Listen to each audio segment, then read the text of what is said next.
Oh boy, so I just finished 4.2, the whole thing, and let me tell you, there's a lot to go over. So I'm going to try to recap this and condense it as much as possible. We're going to be going over what information we got about the Gnosis, the third Descender, Child's Master Skirk, how this all ties into what we already know, the Tsaritsa's final plan, and everything in between. And a lot of this gives my timeline video that I have a lot more merit. And to get a better understanding that's going on right now, let's recap that really quickly. So, Teyvat was ruled by 7 elemental dragon sovereigns, and there was a bunch of bishops and dragon-like creatures that ruled Teyvat. That was it.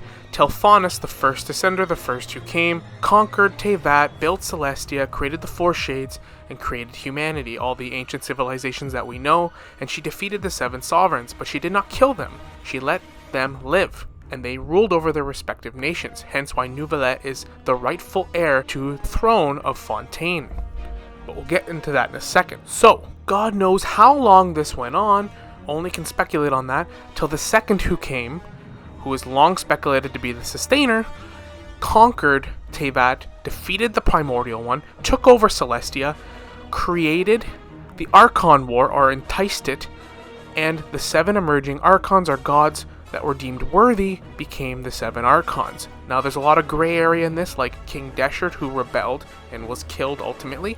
We're seeing a pattern here. King Deshret's civilization, and we just learned about Focalors and the prophecy of Fontaine, so you see a pattern. Each Archon was given a Gnosis to rule over their respective nation on behalf of the Sustainer in Celestia, and thus the 7 were born, and life was like this for a long time. Any humanity that was born under this new regimen would not know anything different, and for those old civilizations, well, they were annihilated. But that's a whole other video. Watch my timeline video if you want to know all the little details, but essentially, once Conria became a nation on its own, that obviously went against the rules of Celestia, the same way that the original Hydro Archon did. Sort of rebelled against the Sustainer in her own way. She turned Oceanids into humans and created another life form, and she was punished for this. So when Focalors became the Hydro Archon, she inherited this prophecy, this damnation to her people and everything. So what she did is to fool Celestia. Like King Deshret suffered the wrath of trying to rebel, where Focalors actually tried to just deceive Celestia, and it worked. She'd create this 500-year-long facade, as we learned with Farina, who would pretend to be the Hydro Archon, and instead of outright rebelling against Celestia, which she knew would be futile, she created this giant show to perceive as if the prophecy was being fulfilled, but yet everyone would survive. That was the plan all along. And as she said, as the god of justice herself, it is her job to serve out justice even to Celestia for their wrongdoings. And even Neuvillette, the dragon sovereign, agreed that the people of Fontaine are innocent and they deserve to have human life and humanity. Remember when Dodore and Scaramouche both said in different cutscenes that the skies in Teyvat are fake and it's one giant hoax, a lie? That is the new regiment under the Sustainer. That is the entire point of Genshin. Genshin translates to God, God's impact. The whole world is a giant hoax, a lie. And anyone alive today doesn't remember life under the Primordial One or the Sovereigns. At least it's just folklore or myth.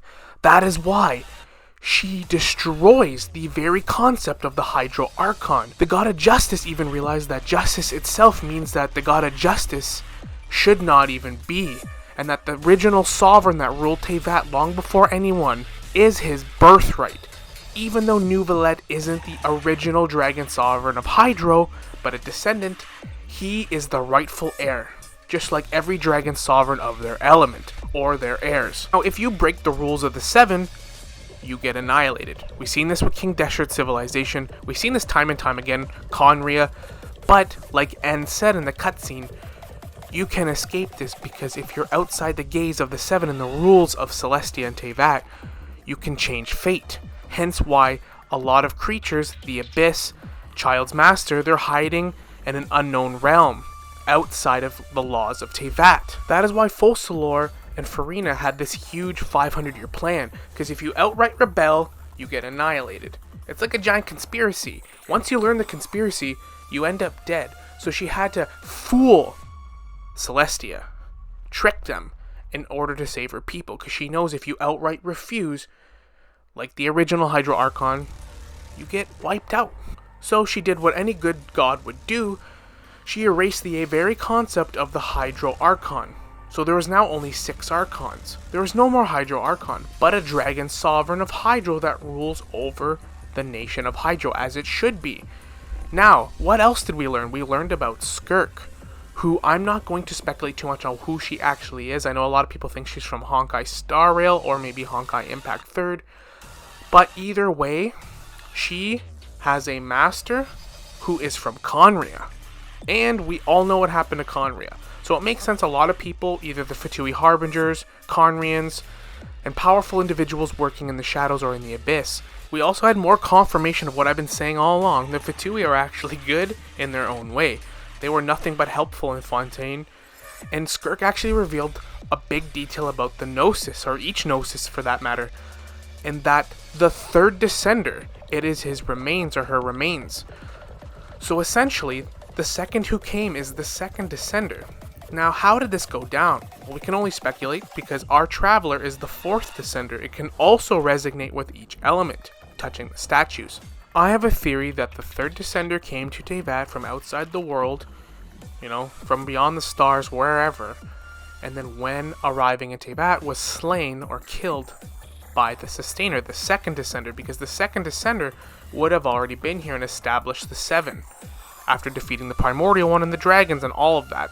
So essentially, the 3rd Descender would be slaughtered or slain, killed, as were confirmed with the Gnosis, because the Gnosis in each piece is part of their remains, and that she probably gave a piece of the Gnosis to each of her 7 jailers or Archons. Remember, the Archons are named after demons after all. The fact that the Archons rebel against their master shows you everything you need to know already. So each of them giving a Gnosis, and what better way to contain a 3rd Descender by killing them, taking their remains, and then placing them within each of the most powerful Archons working under you. And by the 3rd Descender being dead, that doesn't mean they actually are dead, but defeated possibly. We've heard this term being loosely thrown around. Now I have a theory, and I already plan on making a whole video about it, but to summarize, you remember the Battle Pass trailer? How that kind of represents Lumine and Ether? Well, where does Lumine hang out? The Abyss. Skirk, Child, this whale, they all seem to be in this abyssal, outside the plane of Teyvat. And we know that the Traveler, before us, our sibling, already had their journey and traveled to each nation and did their whole journey like we did. Obviously, our sibling being our sibling, you see 2 stars flying in the cutscene, the opening cutscene. Our sibling probably is the 3rd Descender that is quote-unquote dead. Kind of like how Focalors tricked Celestia. Our siblings probably hiding out in the abyss outside of their gaze, quote-unquote dead.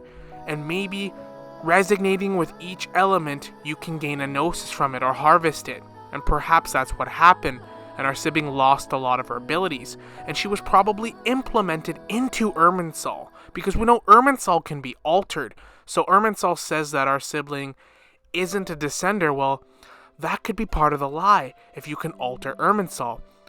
She was probably integrated into it when she lost her Gnosis pieces. That's kind of like what I'm leaning towards right now. And her links with Conria, Skirk has links with Conria. And all of it kind of adds up. They're all kind of hiding out in the abyss. Skirk seems to know a lot about this 3rd Descender and the Gnosis, and she doesn't have all the details. Maybe that is all the details. It's the person we're looking for this whole time, our freaking sibling. And they're not dead, and they actually are a Descender. And they did their journey before us, making them the 3rd and us the 4th. That's my theory, because, like I said, the Descender, whether it be our sibling or just a random 3rd party, 3rd Descender, one of them fought the Sustainer, and we know that we at least both did.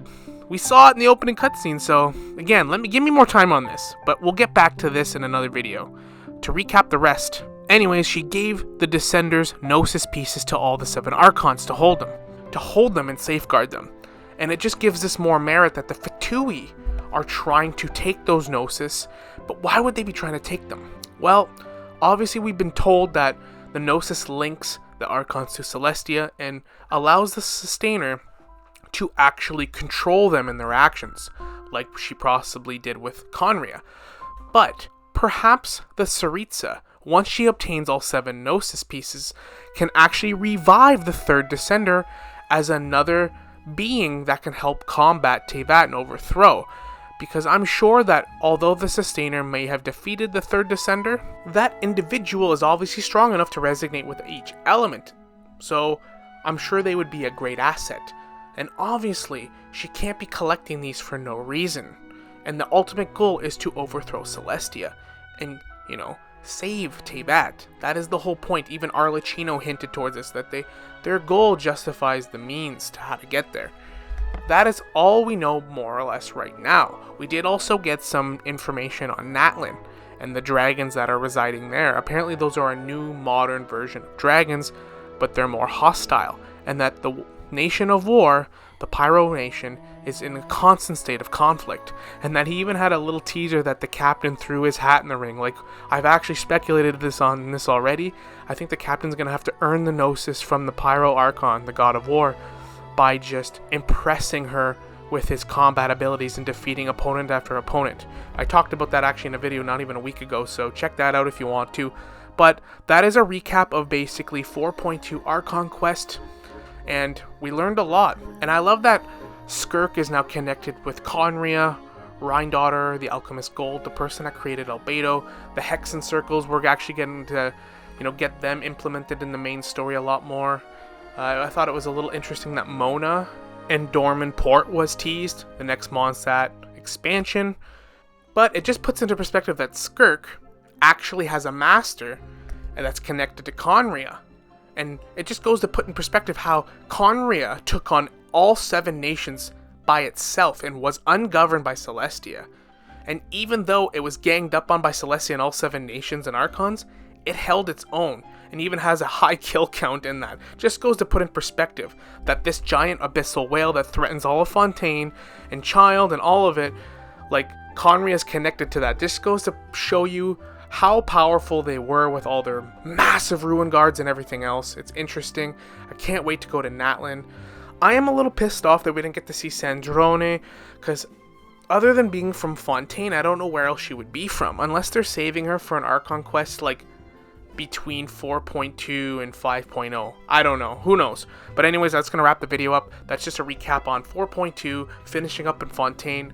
Let me know your guys' thoughts in the comments. If you enjoy this type of content, I do got a lot more lore videos coming up. Timeline video.